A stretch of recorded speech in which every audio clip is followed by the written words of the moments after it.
ব্যস্ত অফিস টাইমে অন্তত শনিবার পর্যন্ত ছবিটা এরকম ছিল না। উল্টোডাঙ্গা উড়ালপুলে ছিল গাড়ির ভিড়, কিন্তু রবিবারের আতঙ্কই যেন এক ধাক্কায় পাল্টে দিয়েছে সবকিছু। সপ্তাহের প্রথম দিনের ছবি একেবারে আলাদা গত সপ্তাহের থেকে।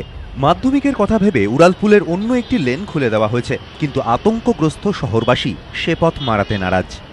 কালকে জিনিসটা হয়ে যায়, এটা যদি আজকে হতো তবে আমাদের তো বাচ্চাদের তো পুরো শেষ। আমাদের এটা আশঙ্কা ব্যাপার যে এটা আমাদের সামনে হয়নি, এটা অনেক ব্যাপার। রবিবারের দুর্ঘটনার সাক্ষী হয়ে এখনো দাঁড়িয়ে উড়ালপুলের ভাঙা অংশ। যে গাড়িগুলি সেই রাস্তায় যাচ্ছে তারা উড়ালপুলের মাঝামাঝি এসেই গাড়ির গতি কমিয়ে দিচ্ছেন।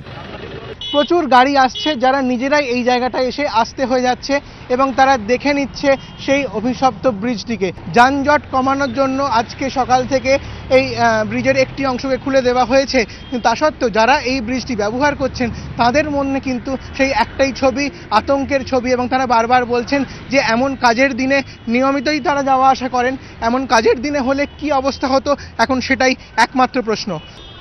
এই এলাকারই এক বাসিন্দা সঙ্গীতা মিশ্রর বাড়ির ব্যালকনি থেকে দেখা যায় উড়ালপুল। তার দাবি, দিন কয়েক আগেই তিনি দেখেছিলেন গাড়ি গেলে উড়ালপুলের একটি জায়গার বাতি স্তম্ভগুলি রীতিমতো দুলছিল। রাত্রি 10টা বাজে এখানে বসে থাকি আমার বর সঙ্গে, আমি রাত্রি খেয়ে পরে তা আমি দেখে কি যখন গাড়ি পাস করছে, এখান থেকে ক্রস করছে, তো এই কোনটা में একটু পোল ছিল, ও জোরে জোরে ডলছে, খুব জোরে জোরে। আমি বর সঙ্গে কথা বললাম কি এটা ডলছে খুব, তো বলছে না এটা ভাইব্রেশন জন্য বলছে। তখন তার কথায় কান দেননি কেউ।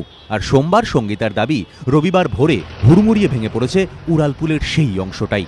সঞ্চয়ন মিত্র, এবিপি আনন্দ, কলকাতা।